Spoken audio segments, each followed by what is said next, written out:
safe, make America safe again.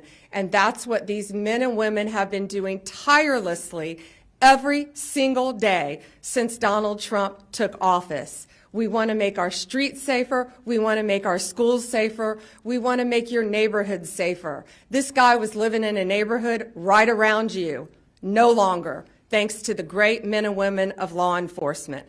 This task force that we have created is remarkable, using incredible technology that we will not discuss to catch and apprehend these horrible, violent, worst of the worst criminals. MS-13, they are organized, they are violent, they are committing homicides throughout our country. They are one of the most dangerous gangs in our country, and we are going to fight until they are completely dismantled. What I want to do, I want to have other governors, other law enforcement officers come here to Virginia and see this amazing task force, Governor, that is led by our agencies and Governor Youngkin. And what's happening here in Virginia? Arrests have increased 468% from the same period last year. We didn't need new laws, as President Trump always said. We needed a new president. And we have great leadership standing behind him to fight to keep America safe and make America safe again. We will keep your community safe, and we will continue to do that. It is my honor to introduce to you your Governor, Glenn Youngkin. Thank you so much. Thank you, and welcome to Virginia. What this task force over the course of the last 4 weeks represents is the model of federal resources, stately resources, and local resources coming together in order to eradicate the drug and terrorist networks that exist. And I use the word terrorist because the illegal drug gangs, MS-13, Tren de Aragua, they are international terrorist organizations. And they are resident right here. They're resident across the country. And it requires this kind of task force, this collaboration of Virginia resources, our great Virginia State Police led by Colonel Hanley, our Department of Corrections led by Judge Chad Dotson, along with our leadership at the administration level led by Secretary Terry Cole and our Attorney General Jason Miyares, to come together with tremendous resources from the federal government. And systematically over the last 4 weeks, we have gone to work untangling, gone to work putting together the cases and arresting these horrific criminals, these criminals that live in our neighborhoods. The arrest this morning was in Dale City in Prince William County, right here in Northern Virginia, one of the best areas in America. And it was one of the top leaders of MS-13 living here, an illegal immigrant, and that illegal immigrant's going to go back to where he came from. But most importantly, it's this effort that has been enabled by the Trump administration. President Trump said, "Get the bad guys." I've been working on this literally for the first 3 years of our administration with little to no help from the senior leadership in the federal government and the Biden administration. On day one, we went to work signing a 287G memorandum. It took us 20 hours to get it done. I was able to deputize our state police and our Department of Correction members to go to work in this task force. I want to thank General Bondi. From the second she assumed her position, she was here with us. I want to thank Director Patel. From the second he assumed his position, he was here with us. Resources, capabilities. But I most importantly want to thank the men and women who every day put their lives on the line. These folks go to work with a bulletproof vest on, and they so rarely have anyone say thank you. And today, they deserve a huge thank you, but they deserve a thank you every single day. Over the last 4 weeks, 340 horrific criminals have been arrested here in Northern Virginia. And that allows me to make one last comment. Local jurisdictions that claim sanctuary city status are absolutely unacceptable. Look who's in your community. Look who's living around the corner from citizens that are going to work, trying to build their lives in a place that's the best place in America to live and work and raise a family. And yet we have one of the top 3 operatives from the most dangerous gang in America and the world living around the corner, and you, sanctuary cities, want to give refuge to them. Listen, it's time for us to recognize that Virginia is not a sanctuary state. We are working to get the bad guys out of here. And if you are a local jurisdiction and not helping us and not cooperating with us, you are working against the safety of all of those men and women that call your jurisdiction home. This task force is a sustainable effort, not a one and done. And that is the most impactful part of it. We get to continue to work together to, yes, General Bondi, make America safe again, and make Virginia the safest state in America. I just want to thank everyone for their tremendous efforts. And now I want to hand it over to the U.S. Attorney of Virginia's Eastern District, Eric Siebert. Thank you, Governor. On March 3rd, we officially launched the operations as part of this Homeland Security Task Force. And this is first of its kind in the nation. It's interagency, which makes it unique. And it combines federal, state, and local resources to identify and arrest the most violent gang offenders in the Eastern District of Virginia. So working with our partners of all 4 divisions in the Eastern District of Virginia, we have created an intelligence-based model. And that's the focus, is intelligence-based, that drives this moving forward. So we can focus our attention on the transnational organized groups, such as MS-13, that have long plagued our communities. So in less than a month, we have identified 575 targets. We've arrested 342 of those targets, many of them with illegal status. And of the 342 arrested, we've identified 81 individuals with gang or transnational crime affiliation. The Eastern District of Virginia U.S. Attorney's Office has already done 73 federal criminal complaints charging these individuals. And between federal and state partners, we've obtained and executed 39 search warrants. We're already hearing in the community that our efforts are having a deterrent effect on these gangs. And so moving forward with the information that we've obtained from our arrests and search warrants, we plan to use the task force model to continue to identify these bad actors and prioritize the rest of the most violent transnational criminals. I want to thank Attorney General Bondi, Governor Youngkin, FBI Director Patel, DA Administrator Waltz, and Secretary Cole for your trust on this and support of this Virginia task force. And I also want to thank the hard work of the agents and the special agents of Virginia State Police and the federal agents, and also the AUSAs. My prosecutors have been working around the clock to support this task force. And despite the tremendous success of this task force, I want the public to know this is just the beginning of our efforts. We have a sense of urgency on this, and we do not plan on stopping until every one of these violent gang members is off the streets. And to the criminals, I just have to say, we're coming.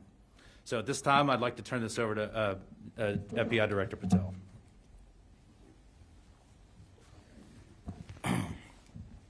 This is what happens when you let good cops be cops. And we're going to continue to let good cops be cops across this country. President Trump gave us the executive decision to go after and safeguard our communities. General Bondi is our warrior of justice leading that charge. Governor Youngkin, it's an honor to be a partner in this operation with you and U.S. Attorney Siebert. This is the mandate we have. Right now we have an American dying every 7 minutes from a drug overdose. That is a national security crisis we have not seen ever before. We have a woman or child being raped every 6.5 minutes in this country. We have a homicide twice an hour. No part of that metric is a safe and secure America. But thanks to the brave leadership of this administration and the folks that you see here, we are returning our communities to safety. As you heard, we took down this morning a top leader of MS-13. That is not done easily. That is done with brilliant law enforcement. And right here, I'm proud, and I think the governor knows I'm biased, having graduated from the University of Richmond, to have this here in the state of Virginia, here in our Northern Virginia resident agency, with our partnership with our Washington field office and our special agents, our SOS folks, our intel analysts, and our support staff. My priority has been law enforcement across the country, and that will not change. But law enforcement across the country cannot be done just by Washington, D.C. and the federal government alone. This task force was stood up 1 month ago. In 1 month, the brave men and women on this task force from state, local, and federal authorities have arrested 342 criminals in the state of Virginia alone. We wanted this to be a successful model. It is a successful model because of you, because of your men and women on the streets. We have the easy job in Washington, D.C. You take it to the max every single day. You put your safety on the line. You put your selfless desires ahead of going home and seeing your families at night because you care more about safeguarding our schools and our community than you do your own safety. So we will always have the backs of good cops because you have the backs of the American people. And this task force is going to go everywhere it is needed across the United States to bring the form of justice and measured security and safety that our American citizens deserve. It is an America First model because we live in the United States of America. And if you are here illegally, you will not be here any longer. And if you are going to continue to commit acts of violent crime, you will meet the same fate that this individual did this morning. And I just want to reiterate what our partners said behind us. This is not possible without the folks that do the job every single day. And as director of the FBI, it is a privilege to lead some of these brave men and women. And the only ask that I have of you in the community is the next time you see a cop, thank them. The next time you see someone safeguarding our schools, shake their hand. The next time you see our brave men and women of the FBI and the local and federal state police take down a violent terrorist, maybe give them a hug.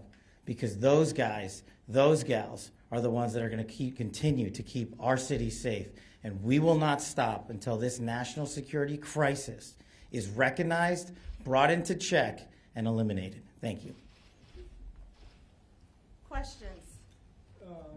Amber from the Daily Caller. Thanks. Hey, Amber. First question is, how long was this individual living in the United States illegally and operating as a leader of MS-13? And then two, MS-13 has been a huge problem in Virginia for several years now. How many members of that gang do you believe are currently operating in the state?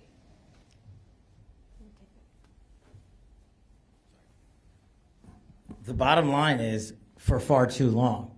And because of operational security, we won't get into too many of the details about this individual.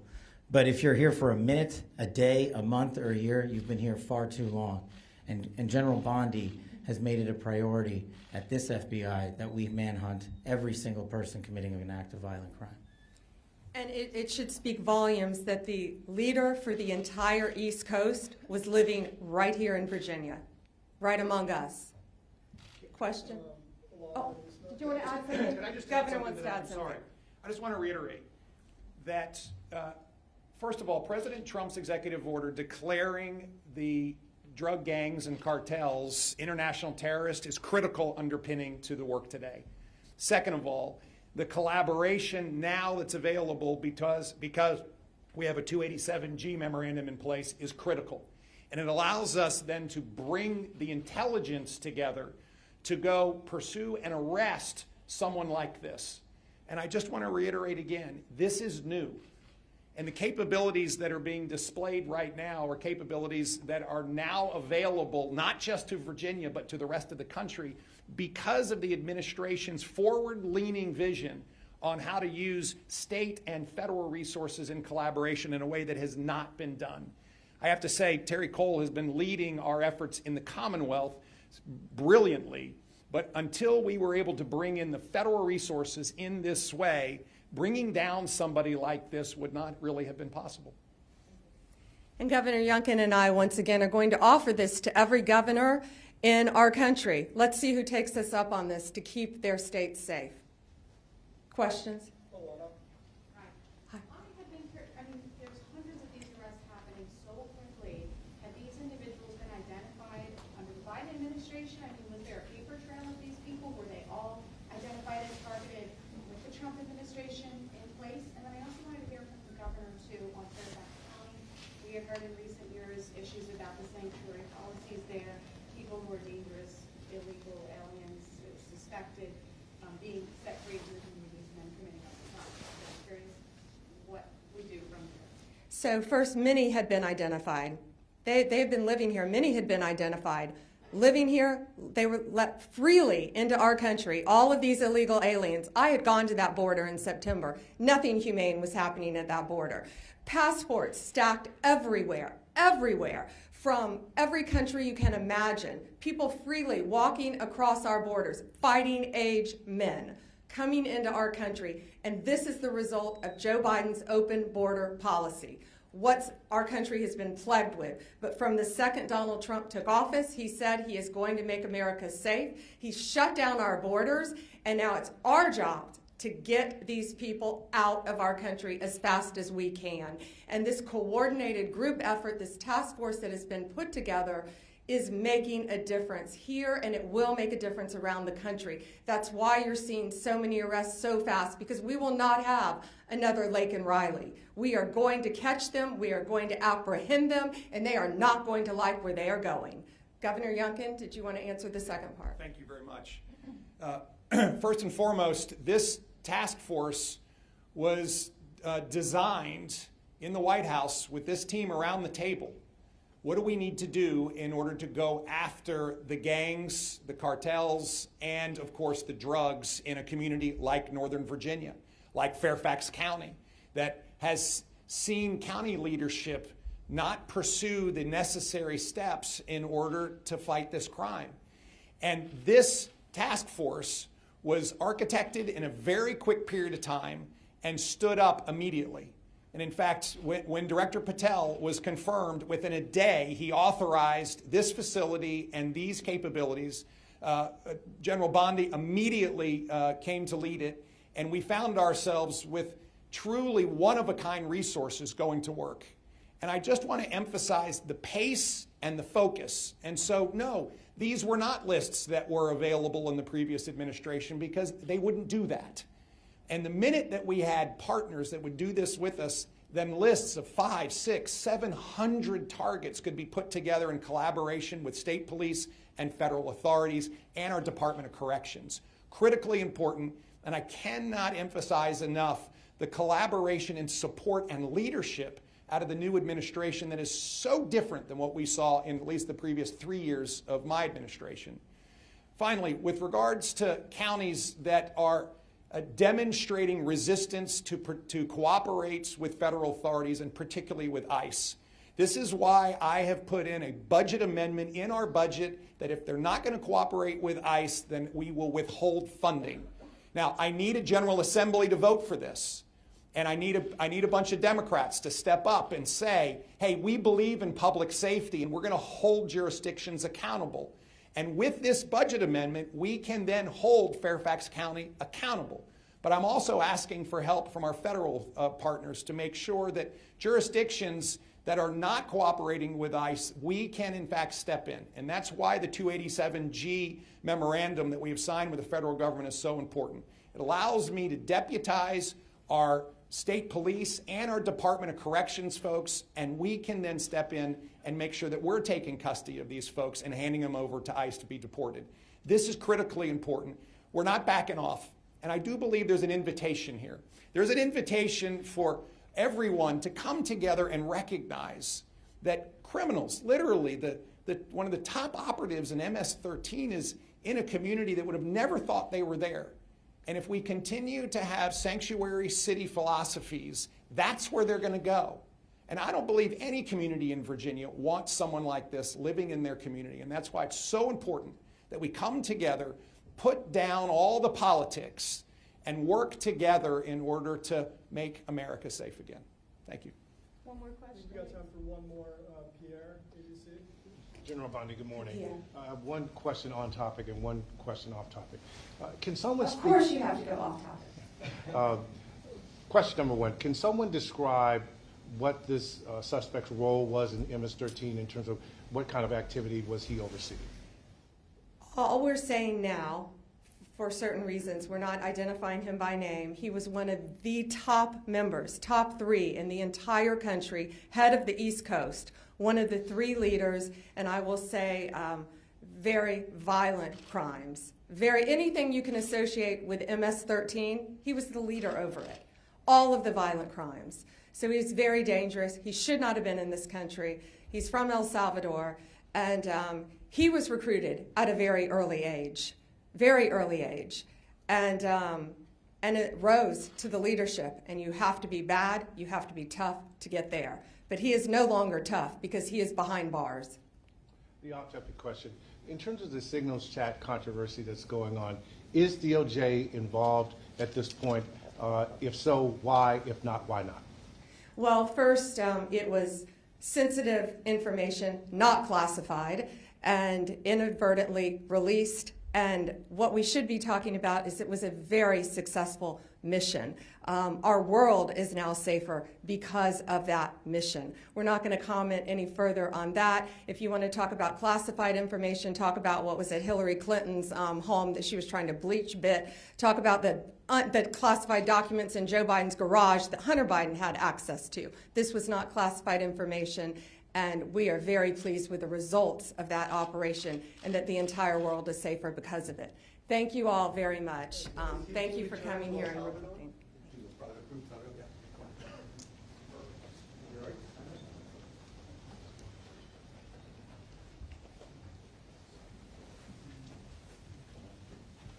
Good? Hey, can we hang on one second? Hey, Terry, can you come up here? No, come on. Here we go.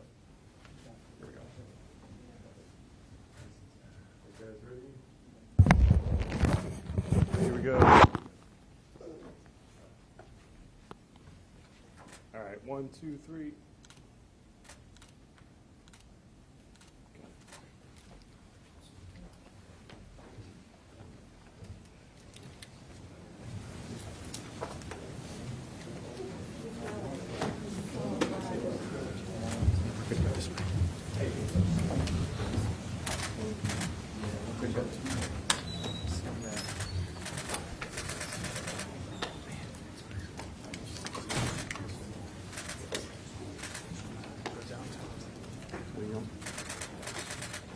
Good.